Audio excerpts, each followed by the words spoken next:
Welcome to the Ben Daniel Podcast, where we're calling a spade a spade. Great to be here with you guys today.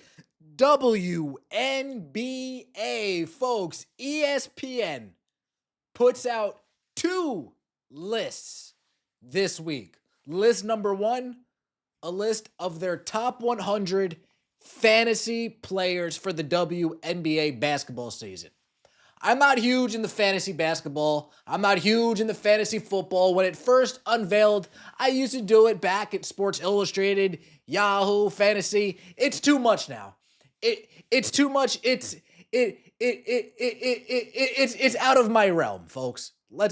To be honest with you, fantasy football, fantasy basketball, following a team, drafting this, that, and the third, it's out of my realm. But with the more that the WNBA grows, the bigger that the WNBA gets, fantasy basketball on the women's side is going to also get bigger and grow, and more people are going to participate. ESPN releases two lists. One list is a women's basketball projection when it comes to fantasy, and then a second list is just a projected top players of the WNBA 2025 season. ESPN Fantasy Women's Basketball, A'ja Wilson tops the 2025 rankings. Now, this is the top 24. We got A'ja, Caitlin Clark, Breanna Stewart, Alyssa Thomas, Arike, so on and so forth. ESPN gives us an explanation in how they came to this ranking system with a fantasy basketball list. Follow me, folks. The 2025 Fantasy Women's Basketball game has launched, and teams in the WNBA are making moves as they prepare for free agency. Two blockbuster deals are already in the books, with Alyssa Thomas, Jewel Lloyd, and Kelsey Plum set to start the season on new teams. There's still plenty of time before the 2025 season begins, with the WNBA draft still to be held in April after the NCAA Women's Basketball Championship. These rankings are based on ESPN's default women's basketball settings, which award 1 point for each point, 1 point for an assist, 1 for a rebound, and a bonus point for making a three-pointer, and 2 points each for blocks and steals. So again, this list that we're watching right here is a fantasy list. It's not based on what they think. It's based on a math equation that they've threw together. You know ESPN, they love their math equations. They love their math equations. Metrics have taken over sports. We got Raptor, we got WAR, we got PER, we got offensive rating, defensive rating, plus, minus, off, this, that, blah, blah, blah, blah. We got it all. But the rankings that you see in front of you are top based on that math. 1 point for each point, assist, and rebound. A bonus point for making a three-pointer, and 2 points for blocks and steals. The top three: A'ja Wilson, Caitlin Clark, Breanna Stewart. You know this is based on a math problem, because there's no way somebody would logically come to a conclusion that Breanna Stewart's better than Nafisa Collier. Right? Right. We saw them go head-to-head in the WNBA Finals this past season.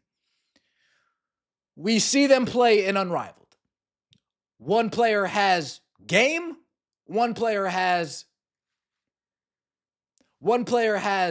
a bag, one player is a lockdown defender, one player is Nafisa Collier is definitely a top three. I think she's better than A'ja Wilson. I think it's only her and Caitlin Clark who you can argue for the best player in the league. When it comes to impact on their team, Caitlin Clark, number one, clearly. Fee, number two. Lynx had no business giving the Liberty that much of a problem in the finals. That goes to show how good Nafisa Collier is.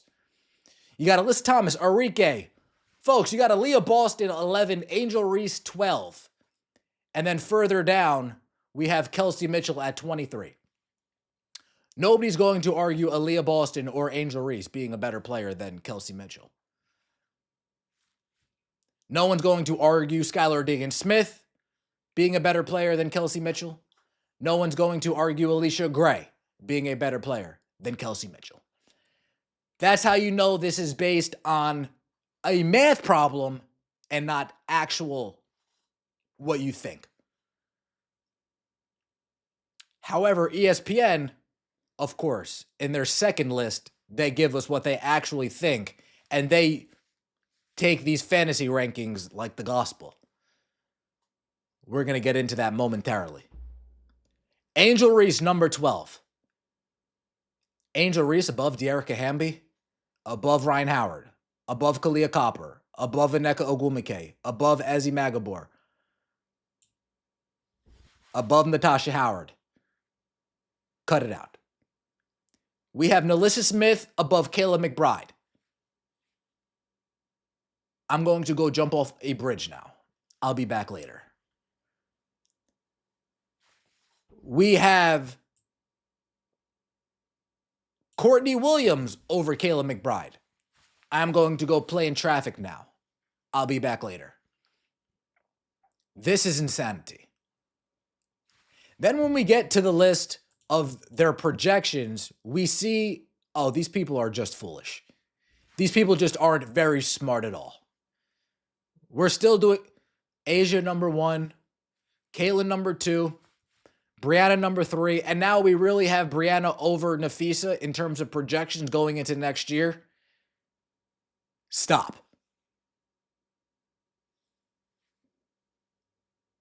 Nafisa Collier is definitely top 2 in this league. Aaliyah Boston, 1 spot ahead of Angel Reese. They're projecting Angel Reese to give you 15 and 13 next year. That'd be nice. If that field goal percentage is more like 44%, not 41%, that'd be pretty good. I'm not going to lie. If Angel Reese can give me 15 and 13, we might need to double back and have a conversation. If Angel Reese gives us 15 and 13 with 44 field goal percentage, meet me back here and we're going to have a serious talk. These are the projections heading into next year. ESPN is absolutely ridiculous. They continue to embarrass themselves. Now, what I would have loved to see is if over here, we actually have their total points from this past season all tallied up so we can really see how close they were.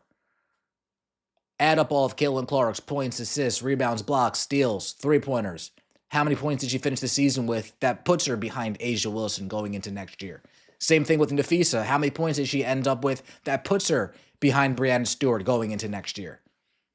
Let me know what you think in the comment section below. I appreciate all of the support. Don't forget to like the video if you enjoyed and subscribe to the channel. That would mean so much to me. We'll see you next time. And as always, take it easy.